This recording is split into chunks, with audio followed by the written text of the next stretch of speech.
Bonjour Sabine Janson. Bonjour. Aujourd'hui, nous sommes dans ton atelier appartement Tout à fait. qui se situe à Genève et ça fait plus de 50 ans que tu vis à Genève, Absolument. que tu travailles à Genève. Oui, Tu as une carrière d'artiste pluridisciplinaire. tout à fait. Tu as renforcé, alors je pense, tu vas me dire, mais tu as commencé avant tout par la peinture et le collage, le dessin.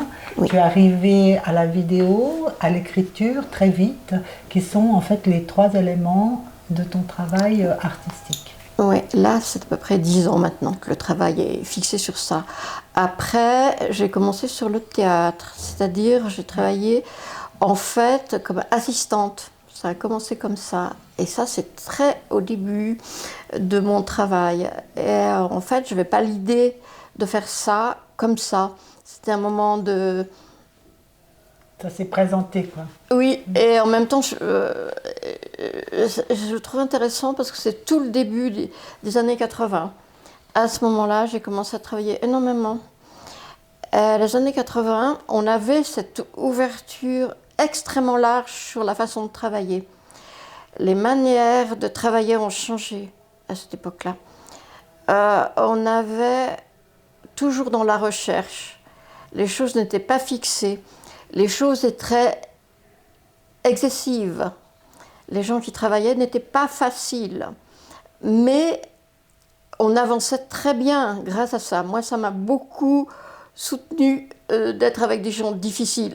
Quand je dis difficiles, c'est leur qualité. Exigeant. Ouais. Malheureusement, c'est un problème d'âge. Il y a des gens qui sont plus là.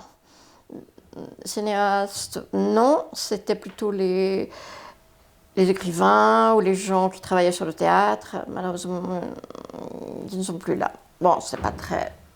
Mais je le dis, quoi. C'est toujours bien de raconter le temps à passer. Donc, travailler sur le temps, c'est très intéressant. Ça veut dire, quand on affirme toujours quelque chose, parce que la durée du travail et de la personne, ben, c'est ce qu'elle décide de continuer à faire ou ne pas faire. C'est une forme de liberté, le fait d'avoir déjà vécu. Mais c'est aussi un peu une échéance. Échéance, parce qu'à ce moment-là, on doit se poser assez vite. Alors, c'est un peu comme si tu travaillais sur la durée de l'expérience de la personne, et en même temps, on est dans la rapidité, car on travaille beaucoup dans la rapidité. C'est effectivement une chose qui ne me convient pas, mais je suis contente d'être travaillée comme ça. Hein, c'est deux choses. Et un truc qui est drôle, je raconte comme ça, c'est qu'en fait, le langage, je l'aime bien en Suisse parce qu'on est plus lent.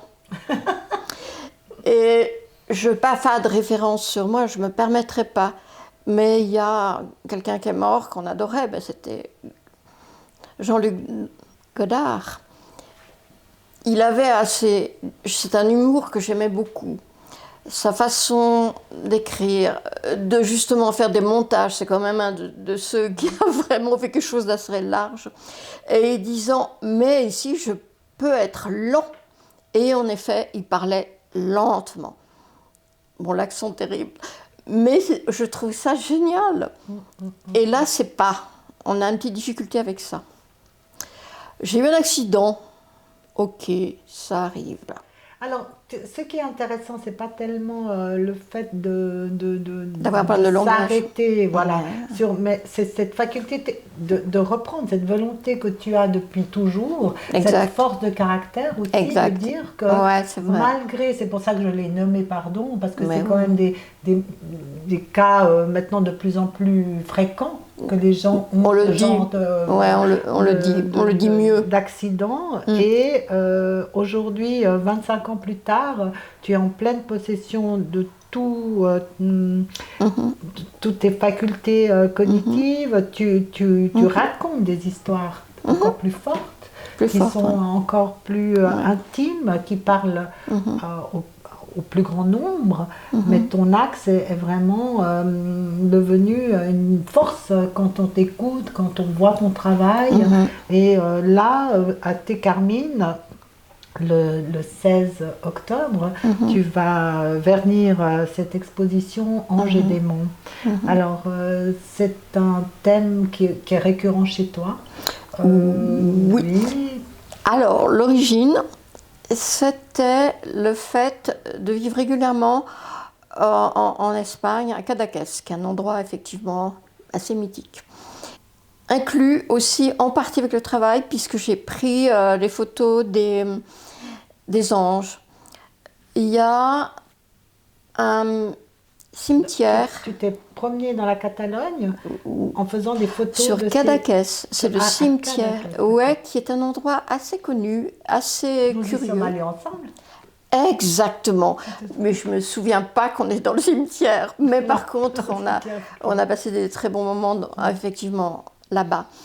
Et il y a quand même une image qui a été faite à partir là. C'était un Polaroid. La Polaroid effectivement permet de travailler sur plein de choses, mais là ce sont des images anciennes que j'ai quand même utilisées maintenant, à la fois sur certains Polaroids que j'utilise maintenant et des Polaroids récents et aussi des Polaroids de très mauvaise qualité. Je trouvais intéressant que le film soit pas intéressant ou en tout cas qui me donnait la matière. Je reviens sur le cimetière. Alors le cimetière, il y a une image qui est mise en collage. À ce moment-là, en photographie, on n'a pas utilisé vraiment le collage sur la photo. Et dans la biennale, cette image a été prise car elle a attiré pas mal. De quelle biennale parle-t-on? À Barcelone. À Barcelone. Tout se passait à Barcelone, mais il y avait des galeries à l'extérieur. D'accord. Voilà. Donc l'ange, effectivement, est une première attaque, en fait, parce que c'est pour ça que j'avais envie de retravailler sur ça. J'avais envie de travailler aussi sur ce qui avait été perdu, ce qui avait été oublié, et de reconstruire ce que j'avais vécu en regardant ces anges. Je me promenais tout le temps parce qu'il y a 2 anges particuliers qui dialoguent en fait. Tout ce travail, évidemment, est accompagné de textes. Toutes ces photos, ces dessins, ces collages, ces photographies sont accompagnées de textes et le texte est très important dans ton travail, autant dans la vidéo que dans le texte et la musique. Tu as toujours été très très proche de la musique contemporaine, de la musique de recherche, et même dans ton expression littéraire, tu as une posture de poésie contemporaine. Je dirais, dans ta forme d'écriture, elle est poétique, mais résolument en recherche et contemporaine.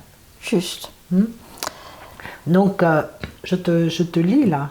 Vous ne combattez pas un coup de métal, c'est un ange muet. Des anges sans Dieu, la culture est affaire de tout. Ma croix n'est pas la vôtre, ni même le reflet sur le bitume. Je vous laisse temps d'y penser. Écrit à partir d'un rêve post-traumatique. Ce rêve post-traumatique est le début de cette écriture sur Anges et démons? Je pense. On est toujours dans les années 80?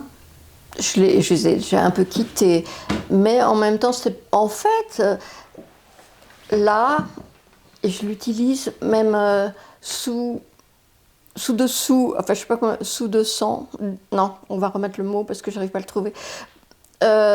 C'est sous-jacent, exactement, sur la probabilité de la guerre. Et là, il s'agit de la guerre figée. C'est ça qui m'intéressait. C'est aussi la difficulté d'être dans la situation, la réalité de la guerre. Et quand je dis guerre, en ce moment, ça a pris des proportions énormes. Parce qu'en même temps, le langage a changé. On ne parle pas la même chose.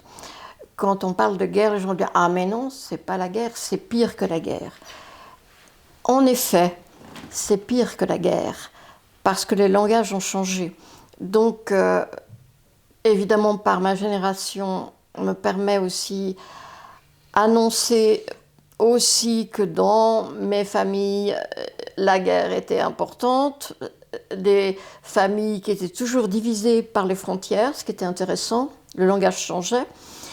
Et en même temps, ils ont vécu, bon, évidemment, les deux dernières guerres, puisqu'on en parle encore, à la fois trop, à la fois on n'a pas le choix, parce qu'on est un peu en train de couper une réalité ancienne et on l'utilise, mais autrement. Surtout en ce moment, c'est le cas.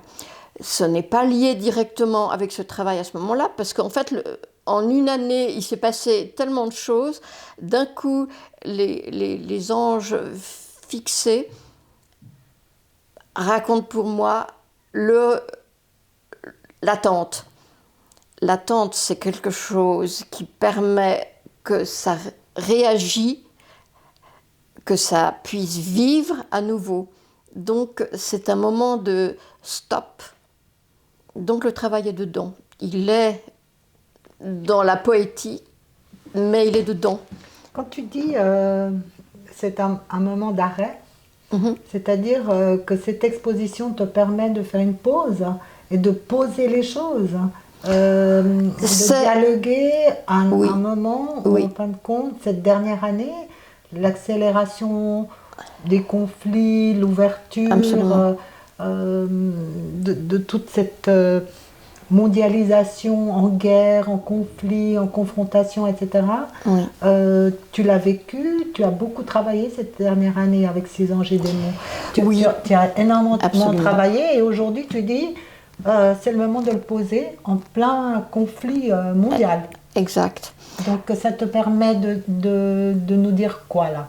Alors, j'ai choisi, je ne sais même pas si c'est le choix, c'est ce qui se passe dans la personne, c'est le côté poétique. Parce que je ne me permets pas d'être, comment on appelle ça, les artistes engagés. Ce qui est engagé, c'est la réalité. Ce n'est pas, moi, la réalité. Je reste artiste. Très bien. Je lis encore quelques phrases de tes mots écrits de ce travail. Nos visages ne disent pas que nous sommes des figures figées. Simplement, nous ne sommes pas là. Exact. Donc, ça rappelle tout ce qu'on est en train de parler. Oui, je crois. Nos ailes sont brisées. Oui. Qui est là? Oui. Qui y procède dans le jeu du simulacre? Où est la procréation physique de l'enfance si l'ange apparaissait? Qui seront les nouvelles sentinelles? Donc, on est vraiment, l'homme ne se connaît pas dans la créature qu'il a désignée. Donc, on est vraiment dans cette dimension poétique froide, dure en même temps. Oui. Tu as toujours eu ce regard très incisif sur le monde, sur la vie. Tu as eu une vie très riche en expériences sociétales. Et je pense qu'on peut aller vers la cuirasse qui t'accompagne depuis des années. Absolument. Cette cuirasse. Et on en parle un peu? La cuirasse? Oui, intéressant. Alors, la cuirasse, elle est intéressante par sa dimension. On va parler de la dimension parce qu'on dit « Ah, mais c'est une cuirasse d'enfant ». Pas du tout. Évidemment, c'est une cuirasse... On pense que c'est du XVIIe siècle, on n'est pas sûr. Hein. Je voulais la estimer, ça a été fait comme ça. Et on m'avait donné d'ailleurs cette cuirasse dans la maison où j'étais invitée à l'époque. Et j'étais ravie d'avoir cette cuirasse. Déjà, elle me racontait beaucoup de choses. C'est effectivement le jeu de la cuirasse qu'on protège. Et c'est un peu le jeu de l'enfance. Quand c'est petit, on essaie... Enfin, je n'étais pas petite, mais ça rentrait à ma dimension. Et puis, elle était rouillée, totalement rouillée. Et puis, beaucoup plus tard, elle était toujours chez moi, je l'avais oubliée dans un côté, enfin comme ça, en me disant je la regarde. Et puis j'ai dit mais qu'est-ce qu'il y a dans ce métal? Et j'ai nettoyé, enfin j'ai brossé avec difficulté parce qu'il ne faut pas briser aussi la matière, parce que si qu'on ne peut pas poncer. Et j'ai découvert qu'il y avait en fait, à l'intérieur, il y avait une histoire. Il y avait le temps, il y avait l'origine d'un objet vraiment très ancien, complètement ciselé, avec il y a un visage au milieu. Enfin, c'est assez étrange. Alors, ça serait peut-être d'Italie, on n'est pas sûr. Et ça ne serait pas en Espagne, parce que là, ça vient d'une maison à Cadaqués aussi. D'accord. Alors, peut-être à partir de ces objets, quand on parle des objets que j'utilise, effectivement, les objets sont toujours une découverte. C'est la découverte, soit parce qu'il y a un objet donné, et le mot donné, je le trouve assez beau. C'est probablement aussi c'est le fait d'être curieuse des choses tout le temps, à la force de faire des petites photos que j'ai d'ailleurs utilisées en Polaroid, il y en a aussi. Et les personnes m'ont dit mais ces cuirasses vous occupent beaucoup. J'ai dit oui, et on me donne l'objet. Et il y a beaucoup de choses comme ça dans ma vie. Oui. Cette cuirasse, on la connaît de l'époque des bassines. Quand tu dessinais les bassines, tu l'avais... Oui, elle était là, mais pas utilisée. Elle n'était pas utilisée, mais j'ai le souvenir de cette cuirasse toujours dans un coin. Exact. Dans ton univers intérieur. Exact. Etc. D'accord, Sabine. Donc, cette exposition va commencer le 16 octobre. Nous avons essentiellement donc, des dessins, des photos, de la peinture, du collage. Et nous aurons une vidéo que tu as créée pour l'occasion de Angers des Monts. Cette vidéo aura un son, aura une lumière et aura musique. Une narration. C'est ça. Qui va être en fait englober tout ce que tu vas nous montrer sur les murs de la galerie Thécardine. D'ailleurs, quand on ouvre la vidéo, je commence par dire il faudrait une narration. C'est une forme d'humour, parce qu'en même temps, la narration, c'est aussi la difficulté de poser ces personnages qui ne sont pas des personnages, parce que les personnages, ils sont absents. Ce sont les cuirasses, sont les anges retravaillés, puisqu'en en fait, ils ne sont pas là. Ils ne sont pas là, ils sont quelque part. Ils sont dans les haies, ils sont dans les conflits à l'extérieur. Et comme dans la narration, c'est comme s'il y a deux langages.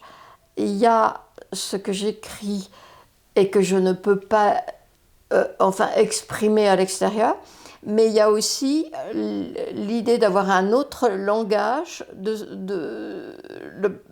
qui est un personnage qui n'existe pas, c'est la cuirasse, et l'enveloppe du personnage, là c'est un côté théâtral, mais le personnage à ce moment-là n'est pas là, il ne peut pas agir. En fait, ça parle de ça. C'est comme deux langages en même temps, dans l'écriture et la voix. Et l'image et la voix. Exact. D'accord. Donc, rendez-vous le 16 octobre pour un mois. Nous aurons le plaisir d'accueillir ces anges et ces démons. Nous aurons le plaisir de partager avec toi ces moments de réflexion. Et malgré la gravité, il y a toujours une dimension forte en humour. Tu es un artiste que j'apprécie énormément, tout en parlant de choses très, très graves de la vie. Il y a toujours cet humour qui t'appartient et qui, j'espère, sera perçu par nos visiteurs, par nos collectionneurs. Merci beaucoup, Sabine. Je pense que le rendez-vous est fixé. Bonne continuation d'ici le 16 et à nous revoir très vite. Merci de ton accueil. Vous ne combattez pas un coup de métal, c'est un ange muet. Des anges sont Dieu, la culture est affaire de tout. Ma croix n'est pas la vôtre, ni même le reflet sur le bitume. Je vous laisse le temps d'y penser. Écrit à partir d'un rêve post-traumatique. Nos visages ne disent pas que nous sommes des figures figées. Simplement, nous ne sommes pas là. Nos ailes sont brisées. Qui est là? Qui y procède dans le jeu du simulacre? Où est la procréation physique de l'enfance, si l'ange apparaissait? Qui y seront les nouvelles sentinelles? L'homme ne se connaît pas dans la créature qu'il a désignée. L'hérédité physique des héros. L'âme des anges muets, ne voyant pas ce corps dont je ne peux dépendre de moi, on peut faire le centre d'un corps qui ne m'appartient pas, un membre séparé dans le principe de la vie. Ça fait que je m'égare et je m'étonne dans l'incertitude d'être là. Frères en armes, vous n'êtes pas des passeurs, vous n'entendez pas des pleurs. Ce que les bris animent pour éliminer encore d'autres cris. Les figures d'anges, celles qui attirent les sourires trompeurs, il y a les bruits, la fureur. Le sourire est figé et d'une figure à l'autre, vous n'entendez rien. Nos ailes sont brisées pour s'immiscer à l'enveloppe d'un homme dévorant un autre homme. Une lame est une arme, un bras une arme, un bras. Cuirasse. L'autopsie des anges. Éviscéré, le thorax est ouvert. Nos bouches sont muettes. Ce que nous ne disons pas, c'est que le sourd qui écrit sur la surdité est dans un monde tissant des matières étranges. L'interprétation des formes, un justificatif de l'image, en appelle à la preuve, il n'en est rien. Un ange est l'absence du réel. Il ne se matérialise pas, il est à côté. L'enfance est un jeu, une figure imposée quand l'ange prend des attributs que l'on souhaite lui donner. Une cuirasse ancienne, ciselée, à l'apparence d'un enfant guerroyant, à la mesure du torse en métal, celui d'un humain traversant les époques, allant troublant les ruisseaux jusqu'au fleuve, arrivant à la mer. Les aigles ont des ailes noires, d'or, les pierres, les bois sont dépeints comme des anges occidentaux avec leurs ailes d'oiseaux fixées sur le dos. Ailleurs, les coupes de Kinara et Kinari sont représentées comme des oiseaux à la tête humaine, ou dont tous les hauts du corps est humain. Les amours sans fin, les désirs sans fin, éternelles sans descendantes, toujours aimées, toujours embrassées, aucune créature montrant l'affection. La vie est la vie de plaisir perpétuel. Mais Kali est une déesse de la mort, de la destruction. Elle est à la fois transformation, la protection, conflit, puis apaisement peut-être.